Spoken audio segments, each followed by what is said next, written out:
Hello, everyone. Thanks for listening to another podcast, Time to Reflect. Today, I want to take you guys back to the old days. I'm an old guy. I'm 36 at the moment, and I still play video games, and I've been doing this since the 90s.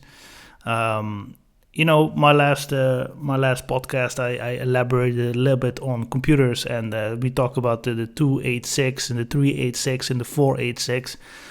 With me, it started all in the early 90s. I would say 92, 93-ish, the first computer, so floppy disks. And eventually in 97, we got our first CD-ROM player. And it's just nice to go back to those days, because nowadays everything is so connected. I mean, I record this, I publish this on the internet. I add some 4K footage on top of it. It's also pretty normal, you upload 3 gigabytes. I remember the days in 2004 when it took me a whole day to download 1 gigabyte, right? And I had multiple downloads running. And but before we go into all that, let's go back to the 90s. So it all started with the 386 computer. That was, I think it was before Intel, or it was maybe an Intel chip. I'm not really sure, but when you look at it, it's like basically 80s, early 90s technology in computing. And back then, not a lot of people had a computer. And the only thing we had was those 3.5-inch floppy disks, and we had like the 1.44 inch, which was 1 MB, I guess. We went to all these computer fairs to look for 100 DOS games or stuff like that. Things that you can now run inside your browser, basically. But that was the shit back then. I mean, it was great. And with the 486 came a CD-ROM player. And back then you had a lot of freeware, you had shareware, and we bought it. And we could play Doom, for instance. We could play Wolfenstein, all those kind of games. That's where it started out. And before that, we had the DOS games. We had something like Jump Jet. We had Commander Keen. We had the first and the second Duke Nukem series. And I remember around 95, 96-ish, that was the time that you play Doom. It was the time that you play Wolfenstein. And all of a sudden in 96, Duke Nukem came on the market.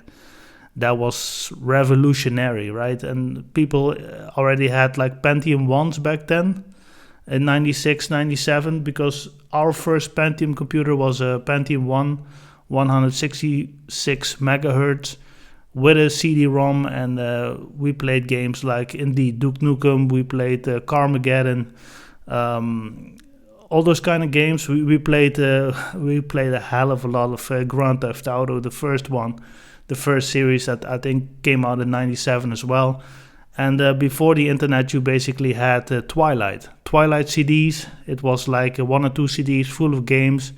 And I think it came with a magazine, but I didn't have that magazine. I didn't have a subscription to these CDs, but I knew somebody in my class who had a subscription. So, I mean, the time that GTA came out, I just asked to borrow it and I installed it, and we played hundreds of hours, and it was before the internet. It was the first computer we had was a Pentium 1, 166 megahertz, and we had a 65K modem inside, and that's where it all started. That was 97 for me. And I created my Hotmail address, and we downloaded Napster, and with Napster we downloaded some music. It was all very slow, but it was astonishing that you can get this from the internet, right? It's like the very early days of the internet. And that was 97. So, we downloaded it. Later, we just had a CD-ROM player, and with the second computer that we bought in 98, we also had the capability to burn CDs. So you could, either burn those WAV files or MP3 files to a CD, and you could listen to them in your Discman. I mean, great times, really. And we moved in 2001, and in 2002 we got the broadband internet. So then everything changed. We were online 24/7 if need be, and we built in 2003, 2004 like something like a download machine. So I remember in 2004 buying a hard drive, 200 gigs for €200. So it was basically a gig per euro. And that, compared to 2021, that was a lot of money for a hard drive. But back then it seemed like a good deal, and we had some hardware laying around. So we had a download computer now that could, seed and download torrents.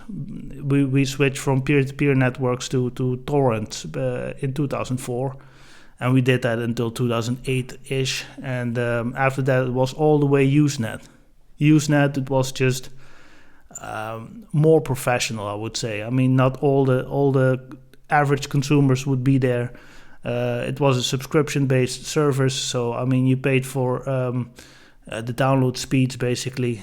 So the highest subscription form, you could download maybe 100% of your download speed. But for us, it didn't matter. We had one of the cheapest subscriptions, and we just left the computer on day and night. That was a great time. So that was 2004, 2005. And now we're here. Now everything is streaming based. I mean, all the games that you download, they come from Steam. We have Netflix, so yeah, you can stream in 4K. Also, the internet connections are more stable and faster and on all that stuff. So a lot has changed. But I always get nostalgic when I think about those early days. Just a standalone computer, no internet connection, and the only outside influence were basically floppy drives and CD-ROMs. And I remember computers being infected with viruses and weird stuff happening, and it was kind of a standalone time. We didn't have a network yet. Only in 2001 we had a computer network because we had a router/switch, and we could finally do some file sharing with two computers in the network. And we had the DHCP set up to access multiple computers. In 2004 already we had wireless LAN, so also laptops could connect to the network. It was just a fun time. It was a different time. But that's actually the era where I'm from. That's where it all started. That's where it all started for me. And I really cherish those days, with the shareware and the floppies. And I even played the Stunts. I think that's from 1990 or 1991.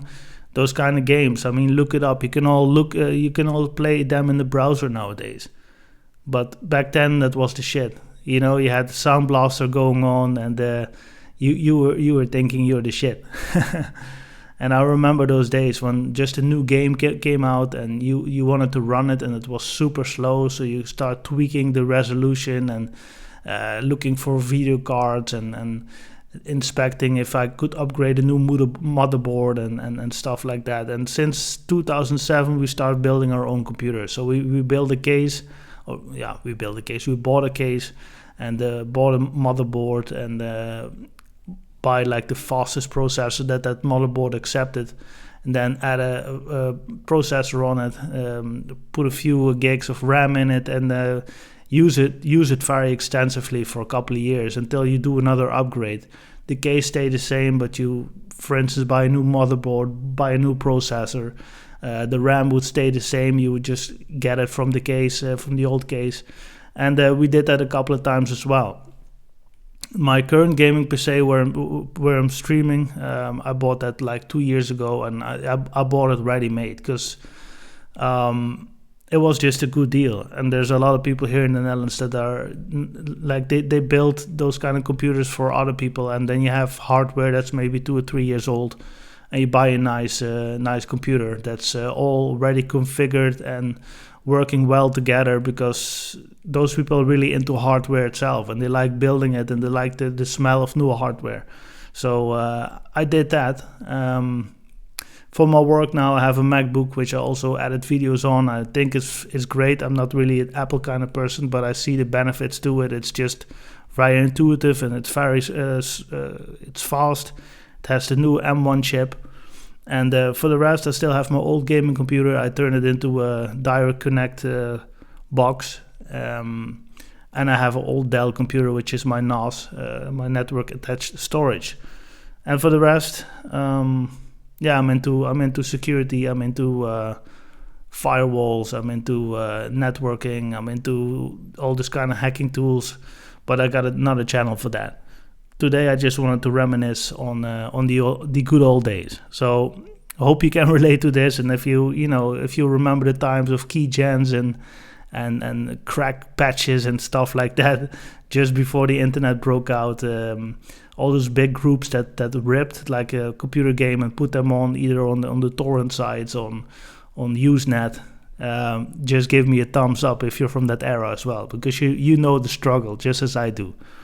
Thanks for watching, and we hope to catch you in the next video game or new podcast. I hope you like this combination. Either way, if you're either here for the podcast, you're welcome. If you're here for the video games, also welcome. It's going to be a combination in a couple of months. So sometimes I just want to get something off my chest. I'll just talk into the mic, add some nice footage, and that's going to be a wrap. So again, thanks for watching, and we hope to see you guys in the next video. We hope you guys have a nice week. Thanks for watching.